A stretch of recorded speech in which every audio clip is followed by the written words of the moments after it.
Hello and welcome back to Retired Happy. In case this is your first time joining, I am so glad you found my channel and welcome back. I'm your Retired Happy friend Carolyn from Mississippi, and on my channel we share things that we enjoy in our retirement. The things that make our golden years fun and enjoyable, things we look forward to doing, things that that makes us happy and that we look forward to each day when we get up. So today I want to share with you a few things. One of is my thankful for today. When I took Maisie out for a little walk today, I was greeted by some orange and red leaves on my crepe myrtle tree. Now that's a promise and a sign that cooler weather is coming and we can look forward to cool weather and fall coming. And we all love promises and something to look forward to. So that's my thankful for. My good word for today, in church today, we are in chapter 15 of Luke. Luke 15, we started at verse 1 and read through verses 1 through 11, I think. So the message today was the shepherd who had 100 sheep and he lost one. One was lost and had gotten away. So the shepherd left his 99 and went to find that one, put it on his shoulders and went back to the herd, and how he was happy.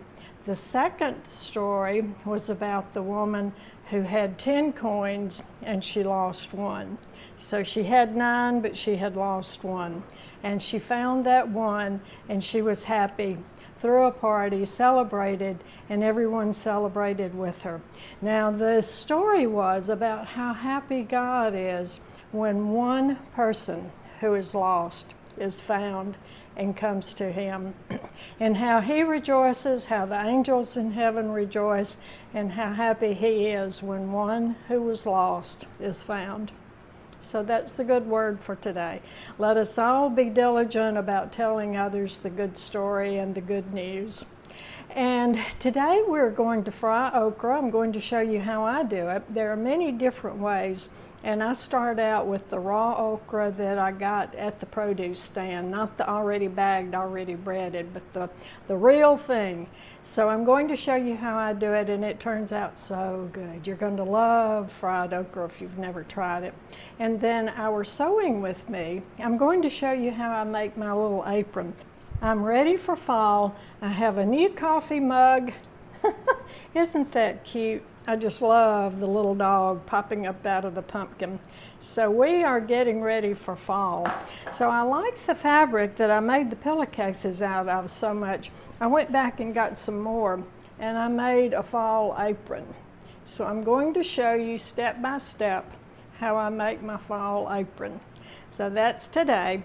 Now next week, I'm going to share with you my trip to the yarn shop. We only have one yarn shop that is left in our area that is just a yarn shop. We used to have several when I was a young mom, but I shared with you that I wanted to get back into knitting. I used to knit a long time ago and then veered off to just crochet. So I went to the store and I've just got some inexpensive yarn to practice on. While I was at Hobby Lobby getting my fabric for my apron, I got some knitting needles. So I've been practicing and learning how to do my knitting stitches again. So Thursday, I'm going to share with you my visit to a real yarn shop. This is a yarn teacher. I've been knowing her for many years now and going to her shop and getting crochet yarn, or now I'll be looking for yarn for knitting. So she has really nice yarn, and not that the yarn at Hobby Lobby and Michael's is not nice yarn, but she specializes in yarn, I'll put it that way. So I hope you'll look forward and join me back on Thursday for that real interesting visit. So today we're going to go ahead and we're going to make the apron first, then we're going to fry the okra. Maisie's going to take a walk, and I hope you enjoy this visit with Retired Happy. Thank you so much. I appreciate every one of you who like, subscribe, and come back to my channel every week. So you mean so much to me. You're helping my channel grow, and that's a real blessing. I've enjoyed getting to know you, hear from you, and it's just a blessing that God has led me to this in my retirement life. Life is a journey. Nothing stays the same very long. So if we don't like this, just hang on. It's going to change pretty soon. Thanks a lot. Well, Maisie and I are ready for fall at our house. So I like that little pillowcase I made so well with the little scarecrow families on it. I decided to go back to Hobby Lobby and get enough fabric to make me an apron. And while I was at Hobby Lobby, I saw this cutest little coffee cup.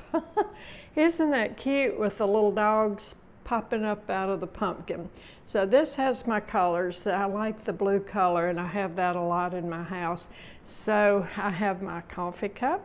So to make the apron, I'm going to do it the same directions of the last tutorial I made on the apron. So the apron is going to be a piece of fabric 26 inches long, and then the body of the apron is going to be 26 inches wide. So for this project, you'll need a piece of fabric that is 26 inches long. You'll need a yardstick, your marking pen, your scissors, and your sewing machine. So I'm going to go, I have already measured, I folded my fabric over so I can leave the big part of it over on the side to use for another project. So I have measured from the fold 13 inches, and I've taken my marking pen and I've marked 13 inches all the way down. So now I'm getting ready to cut, and I'm going to go ahead and cut across the top so I can get the top of it even. It's almost even, it's just a little bit off right up here on this edge. So I'm going to go ahead and even that up.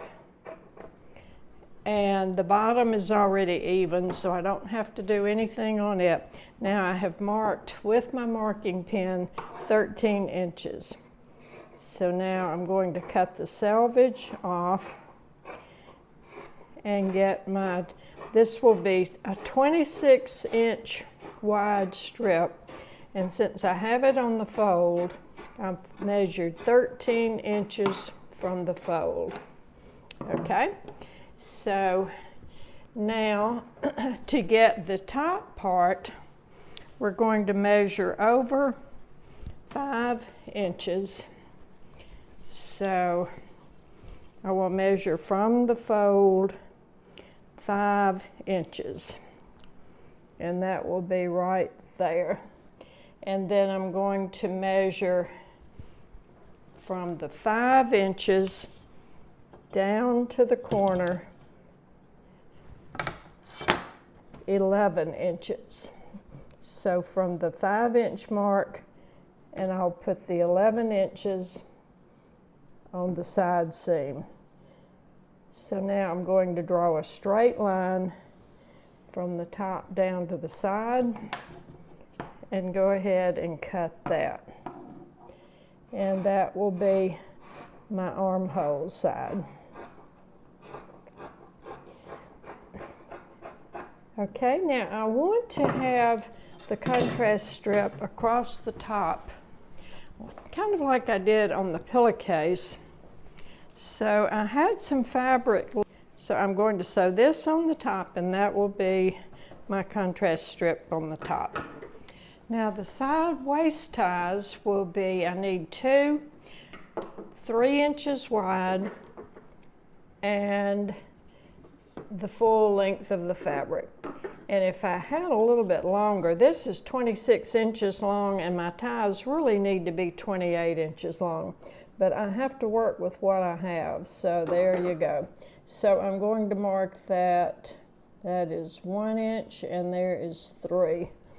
So all the way down, I'm going to mark for my waist ties And I'm marking for both of them as I go down because I need 2 ties that are 3 inches wide each. So I'm putting my yardstick on 6 and marking 3 and marking 1.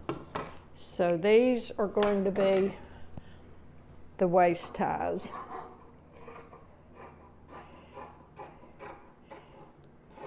And then on this, the rest of it I will use to cut the neckties. And I'm going to do the necktie the same way I did on the green apron, the last one that I made.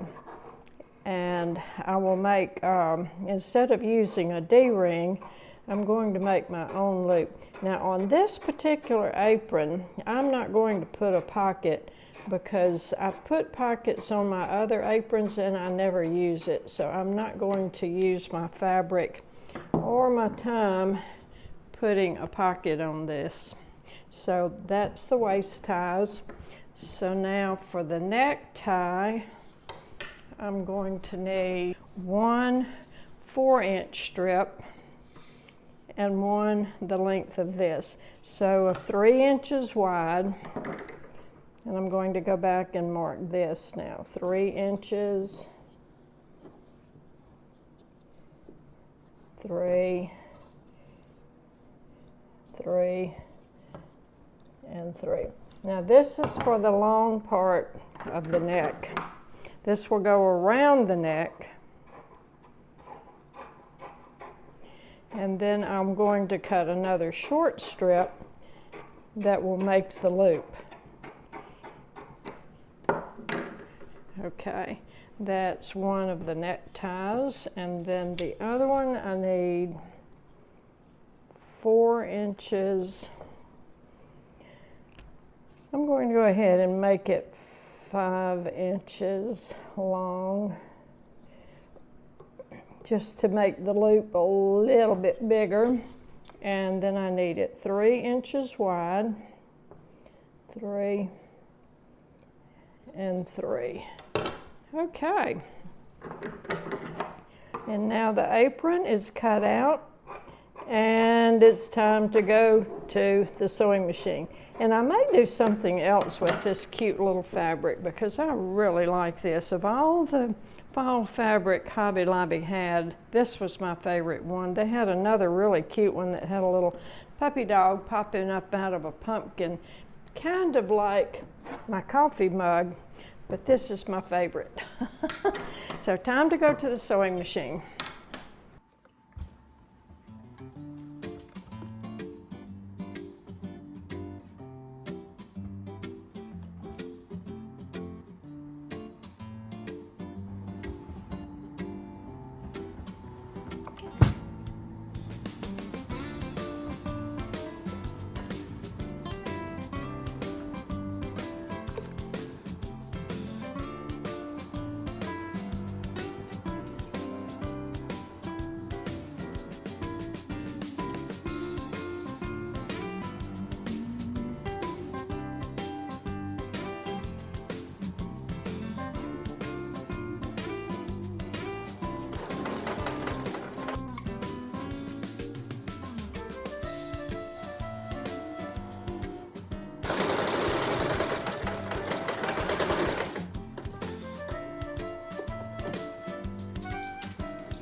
I'm fixing for lunch today is fried okra. The produce stand, I got a bag of okra. So I'm going to cut it, fry the okra, and with that I'm going to put a little slice of my country ham I got at the grocery store, one of the rolls I made Monday, and that's going to be my lunch today, along with a slice of fresh tomato. While they last, we're going to eat all the fresh tomatoes we can. Now the okra has been rinsed off, and to get the okra ready to fry, I'm going to cut this top of the stalk off, and I leave the tips on. I have heard of other people who cut the tips off, but we always left it on. So I'm going to just take the tops off, slice it, and then chop some onion up. I'll probably put the rest of that onion in, well, almost all of it, because I want a little bit of fresh onion left to eat with my squash and my okra. Get all of my okra sliced and put it in this big bowl. Now I'm cutting the okra up, and it's really going to make a pretty good, what we used to call a mess, and a mess is just a cooking. But you can tell this okra is not really fresh, because fresh picked okra wouldn't have these dark marks on it. But at the price okra is this year, believe me, we are not going to waste it, because it is still $3 a pound. And somebody wrote in and made a really good suggestion, and in my little back, all I have is a flower bed, but I believe I am going to try planting some okra in my flower bed kind of up close to the house next year, and that way when it starts making, I will have plenty of okra, because it does really produce well. And I'm not having too good a luck with my tomato plants this year. I had 4 small tomatoes, and now my plant is really big and pretty and nice, and I've had blooms on it but no tomatoes.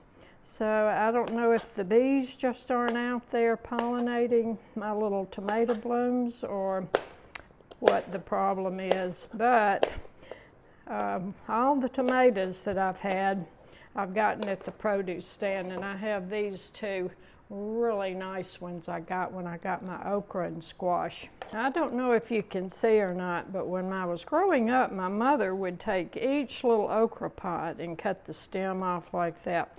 But what I'm doing is cutting right at the base of that stem, and I'm not going to go to the trouble of cutting around, but she did. Every time we had okra, she would cut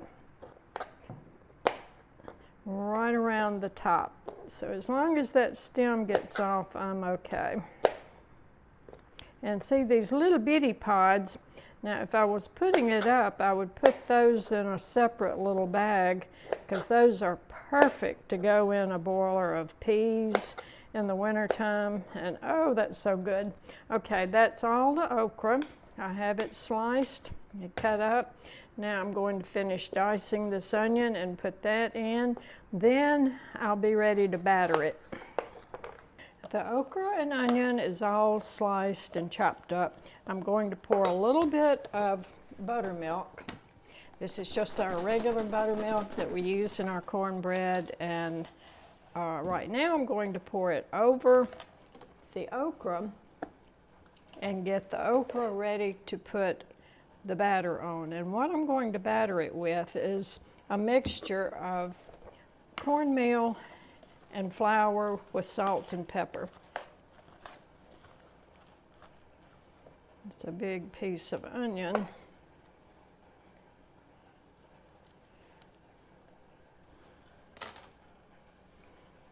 And I don't want it real wet. I just want it wet enough for the batter to stick to the okra. Okay, that looks good. Just like that. For my batter, I'm going to use a 1/3 cup of the cornmeal mix, and this time I've gotten white. Sometimes I get the yellow cornmeal, but right now I have white. So the cornmeal I'm going to put about the same amount of flour and pepper. I like a lot of pepper. And salt.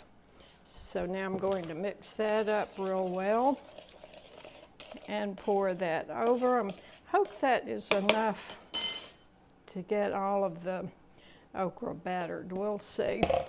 So now I'm going to stir the okra up and I want every single piece of okra to have some breading and some batter on it. So let's see if I guessed at the right amounts. It's looking good. I believe it is. I think every single little piece of okra now has some batter on it. Okay, that looks good. Now my skillet that I'm going to fry my okra in, this is the only skillet I have ever had that my okra comes out, stays solid. This is Blue Diamond, and I'm not advertising, they're not sponsoring this video, I'm just sharing with you. This is the skillet I cook my okra in. I have the oil in the pan, and I let the oil get hot before I put my battered okra in. So this pan is really too full. I don't usually have this much okra in the pan, so since I'm cooking and showing y'all how I'm doing it, it might stick together this time. But usually I do not have this much in the pan, and usually every single piece of okra stays separate. So y'all are along for the ride, and we'll see how it turns out. The okra's frying good, and with the okra I do have to turn it very frequently, and I'm going to try to get it to fry where the pods are separated, but I really don't think I'm going to have good luck on that today because my pan is too full. But it's going to be good, and I'm going to eat it.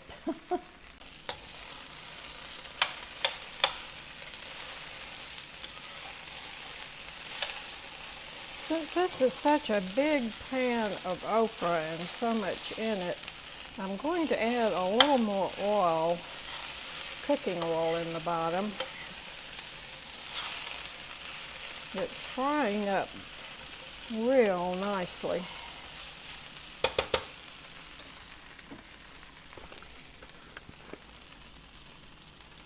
And this time I'm using my canola cooking oil. I have safflower in my pantry, but this canola is almost gone.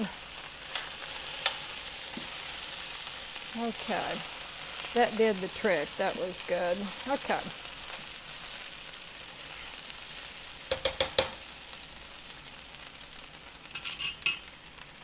My country ham is already, it's biscuit-sized slices, it says. So I'm going to take a couple of those slices out. Now, country ham is different from fresh ham. It's a lot more salty. So I'm going to put that in my little skillet on the back burner and let that start frying. And let's go ahead and get this okra stirred.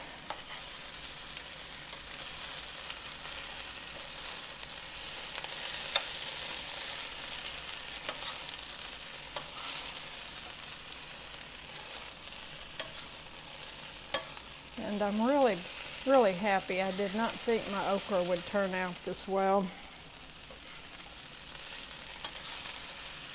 And you see it's turning a dark green now, so that means it's cooking. The okra takes turning and stirring about every minute, and I have my heat a little bit above medium.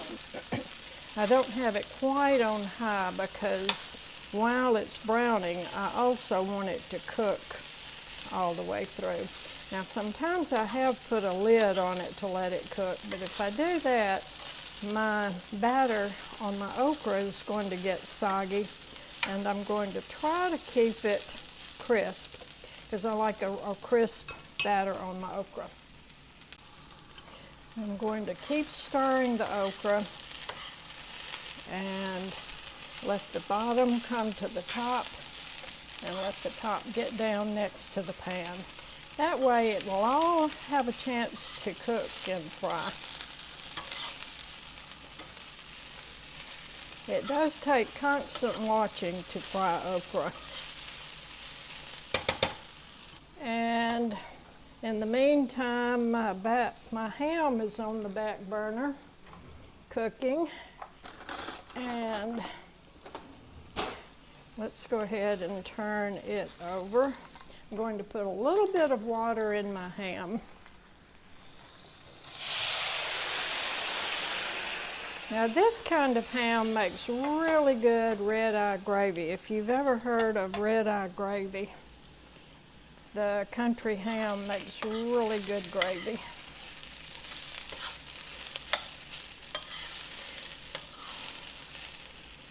Okay. Okra's looking great, and I am just so pleased that it's doing this well. I really didn't have, and now my ham needs turning again. Okay, the okra is getting close to being done. By the time the squash gets bubbly and the cheese melts on it, I think the okra will be ready. Now my okra has fried enough, so I'm going to set it on the back burner and kind of let the okra pods continue to cook a little bit. But this is as much as I'm going to leave it on the hot burner. Doesn't it look good? Oh, this is going to be so good. I hope y'all try fried okra. If you've never had fried okra before, it is a southern delicacy. I have 2 rolls from the last time we made bread, and I'm putting that in the oven. I'm going to have my rolls with my dinner, and I'm getting ready to peel and slice up my big tomato. Everything is done. So I have the okra on my plate, and I've already had to take a little test of the okra, and it is crisp and delicious. So I am so happy. The squash is done. I'm going to scoop out some of the creamed squash on my plate, and I have the country ham, the onion, the slice of tomato, and the roll, and the rolls from our last baking, and my lunch is ready. Oh, this is going to be good. I hope y'all try this. If you haven't tried okra before, this is really a good way to cook it, and it turned out, I'm so pleased it turned out crispy. It's done, it's not overdone, and it's not soggy, so it's just perfect. We're out taking a walk, and it's getting dark earlier in the evening, so we're going walking earlier. So anyway, it's not as hot as it's been being, so it's really pretty nice. What in the world she sees or hears, I don't know. But there's something out there, huh, Maisie?